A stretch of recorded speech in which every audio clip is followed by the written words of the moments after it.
Hey everybody, welcome to our final lesson for the 2019-2020 school year. So guys, we have one more. This is it, and it's a big one. It's an important one, and it's one you can use again whenever you're looking at probability. So today's lesson is all about independent probability and looking at what happens when you have a probability of two events, not just one. We've been doing just things with one event. What happens when you have a probability with two events? In this case, independent probability with two events. Now the rule is that when you have two events, let's say you spin two spinners, and this spinner doesn't have any effect on this spinner, right? If I spin this spinner and then I spin this spinner, whatever I spin on this spinner has no effect on this spinner. That means that they are independent. And the rule is, the big thing you have to know for today's lesson is that when they're independent and this first event doesn't have any effect on the second one, to find the probability is you just multiply the probability of the first one times the second one. So let's take a look at an example. So this right here, this is the question, and this can seem a little confusing, but what it means is that what is the probability of rolling up, or I should say, it shouldn't say rolling. I'm going to put spinning. Of spinning a blue and then a red. So if I was to go here and I spun this here and then I spun this here, what is the probability that you're going to get a blue? Oh, there's a blue and then a green. Let's spin it again. Let's see if we can get a blue and then a red. Nope, that's a green and a green. Let's try it again. Let's see if we can get it. Orange and a green. No, let's try it one more time. Just one more. Blue. Oh yeah, we got it. I did not plan that. I totally did not plan that. So what is the probability of that happening? Of getting a blue and then a red? Well, all you have to do is follow this formula, which states that the probability of the first event and then the second event occurring is just multiplying. So we start with, what is the probability of spinning a blue? Well, take a look here. I bet you could tell me, what's the probability right here of spinning a blue? And hopefully you got 1 out of 4. Okay, that's the first part. And then what's the probability of getting a red on the second spinner? And hopefully you got this answer. What's the probability of getting red? It is 1 out of 3. Now, can you guess what you have to do? If it's 1/4 here and 1/3 here, the probability of getting a blue and then a red means you just have to multiply. And you got to remember that multiplying fractions, all you have to do, it's very simple. Just multiply the top. 1 times 1 is 1. And multiply the bottom. 4 times 3 is 12.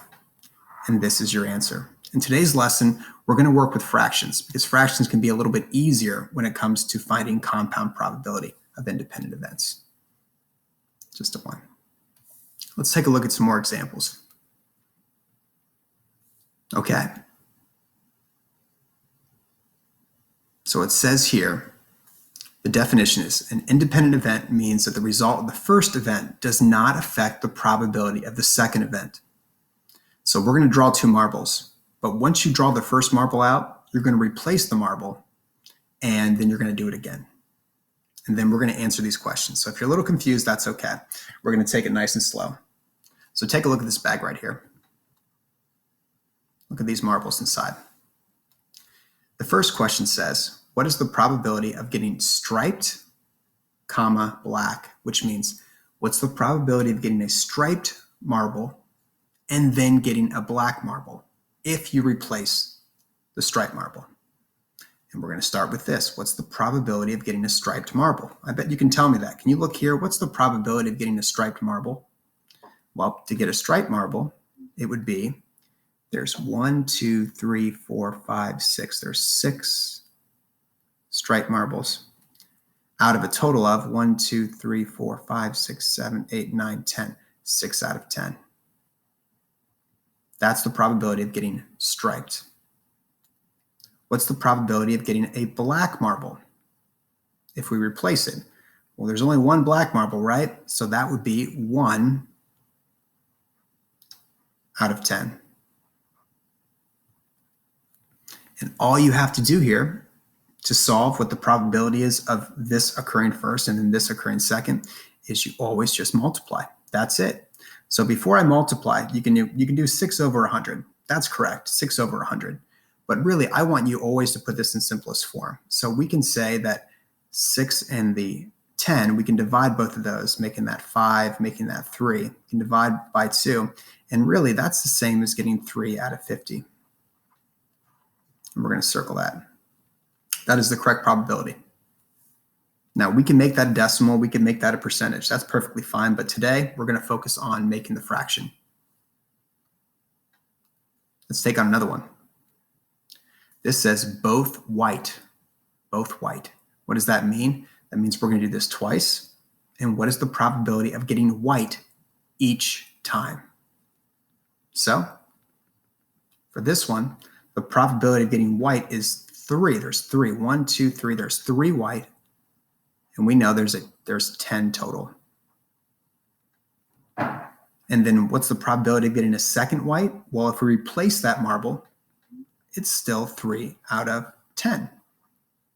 And remember that we always multiply when we do independent probability.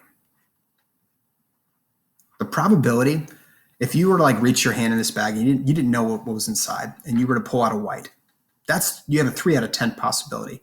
But if you replace that white and you do it again, the probability of getting white again is a lot harder, right? It gets a lot smaller. So now it's 9 out of 100.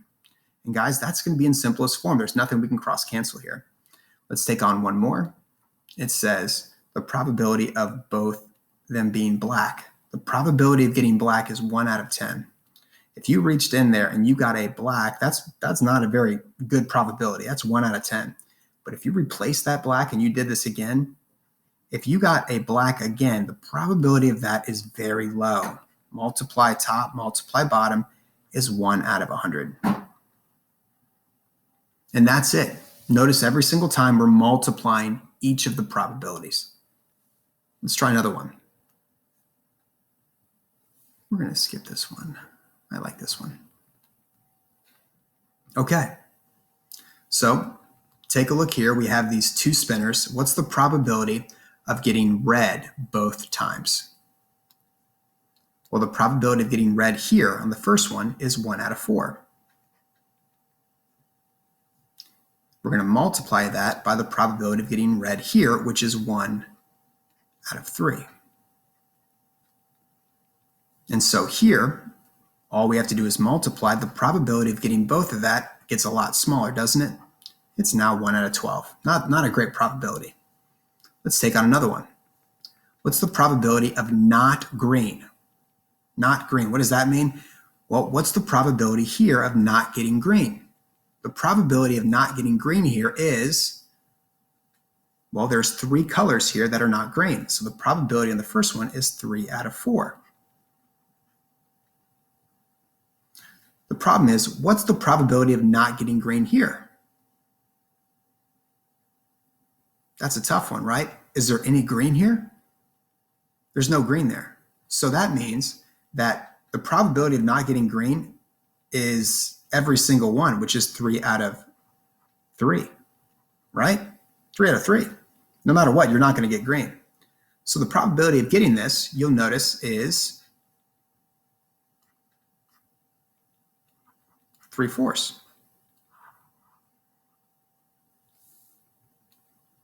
Let's take a look at another one. The probability of getting red and then yellow. Well, here, the probability of getting red is 1 out of 4. And getting yellow here is 1 out of 3. Very similar to this one right here.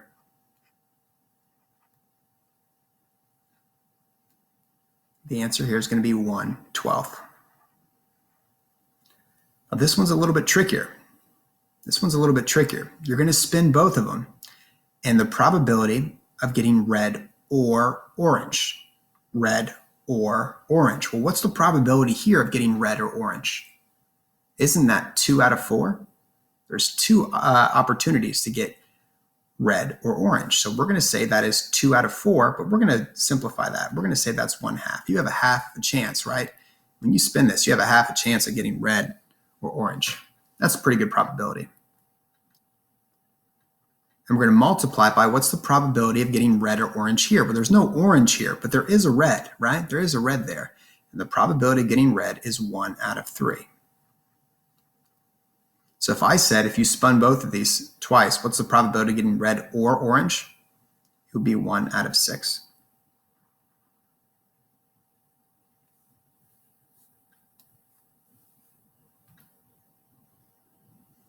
Okay. Let's take on another one. It says here, we're going to spin the spinner 3 times, not just 2, but we're going to spin it 3 times. And I want you to find the probability each time. And it says 2 or more multiplied to score. That's my little trick to be able to understand it a little bit better. But the probability here says, what's the probability of getting a blue, then an orange, and then a red? Well, guys, all you have to do is just find the probability of each and multiply. So the probability of getting blue is 1 out of 4. The probability of getting orange is 1 out of 4. And the probability of getting red is also 1 out of 4. And can you guess what we're going to do with each of these? To get a blue, and then an orange, and then a red. That's going to be difficult. If I was to spin this right now, and what's the probability of getting blue? It's 1 out of 4. And then I got to get an orange, and then I have to, whoa, I just did. Let's try it. Let's see if I get orange next. No, didn't happen. That's because the probability of this occurring is really small. The probability of it is, of all this happening again, means you have to multiply. 1/4 times 1/4 times 1/4 is 1. 4 times 4 is 16. 16 times 4 is 64. It's not a very good probability. You have a 1 out of 64 chance of getting that right. Okay? Again, what we're focusing on here is spinning this 3 times. The next one says all orange. What's the probability of getting all orange? Well, the probability of the first spin getting orange is 1 out of 4. The probability of the second time getting orange, if I was to spin this again, well, the probability is still 1 out of 4. That doesn't change, does it? It never really changes. And then the third time, because we're doing this 3 times, remember, 3 times, is 1 out of 4. And that's still going to give you the answer 1 over 64. Now, this doesn't make sense. I'm going to change this one right now, and then we're going to come back to it to make it a little bit tougher.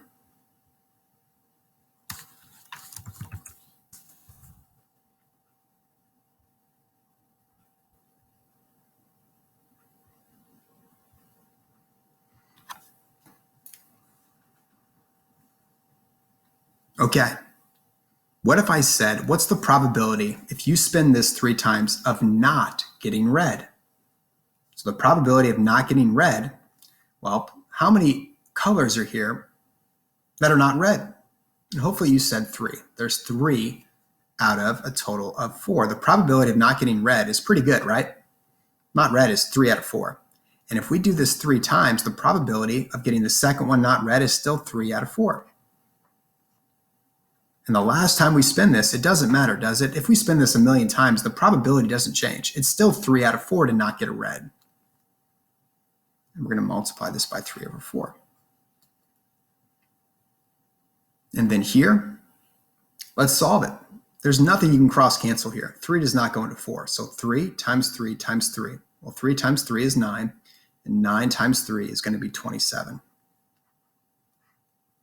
And 4 times 4 is 16. 16 times 4 is 64. The probability of not getting red is 27 out of 64. And you guys can divide this, right? You could divide this and find the decimal to find the percentage. You can do that too. Guys, we're going to take on one more. And this is a different look, but remember, the process doesn't change. So let's read this. You have 3 kings, 2 jacks, and a 9.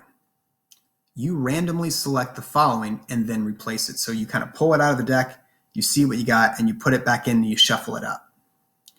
It says find the probability of each.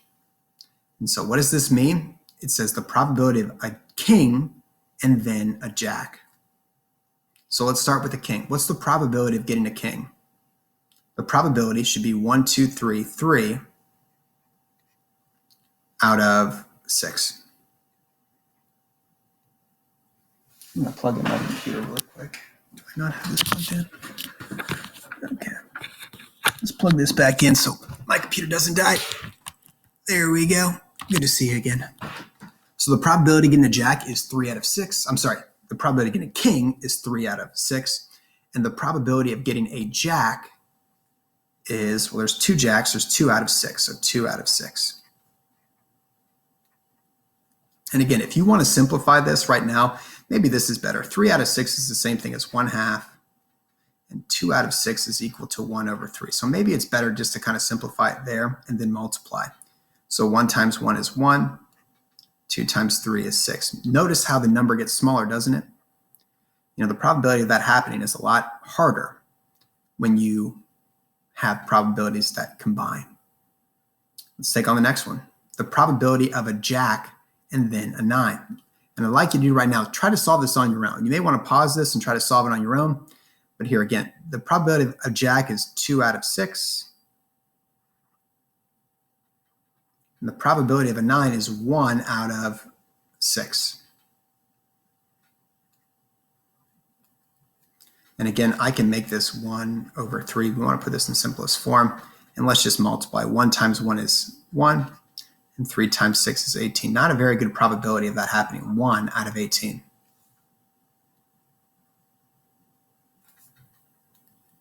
Next up, the probability of getting a king, then a jack, then a 9. A little bit tougher. And again, every single time that we do this, we're taking the card out, we're seeing what it is, and we're putting it back, shuffling it up to see what it is again. So the first one's going to be a king. The king is 3 out of 6. The jack is 2 out of 6. And getting a 9 is 1 out of 6. There's only 1 9 out of a total of 6. And so what do you do here? Hopefully you guessed it. You have to take each of these and notice how the number is going to get smaller and smaller. Every time you have to do something else, the probability of that occurring is a lot less. So how about we kind of rewrite this? 3 over 6 is the same thing as 1/2. 2 out of 6 is the same thing as 1/3. And 1 out of 6 we can't change, so we can't make that any smaller. Maybe that'll make this a little bit easier, so we don't have to worry about this. We just simplified it. So 1 times 1 times 1 is 1, and the probability of you actually doing this is 2 times 3 is 6 times 6 is 1 out of 36. That's the probability. So guys, just remember, you find the probability of each, and then you just multiply. And you can do this with anything. Anytime you have like 2 things that occur at once, the probability of that happening, you just multiply. And that's going to give you your answer, especially when it's an independent event. You are all done, at least with the video. Now, if you guys can complete your checkout problems, and this one's a little bit tougher, right? It's a little bit harder to understand. If you were a little confused with this, please join me for the conference. I will go over every single one. So here's the good news. If you follow along with a piece of paper and you join the conference, you're going to get all of your checkout problems done because you'll have done it with me. And I may just add some bonus points onto it. So hope you guys are having a great week. And I said this to another video, but if you did not hear, I'm going to be passing out materials when you guys come and collect your stuff from your lockers on the 19th in the morning and the first shift on May 20th. So I would love to see you. I'm going to try to be outside so I can say hi. So hopefully I will see you then. Bye, guys.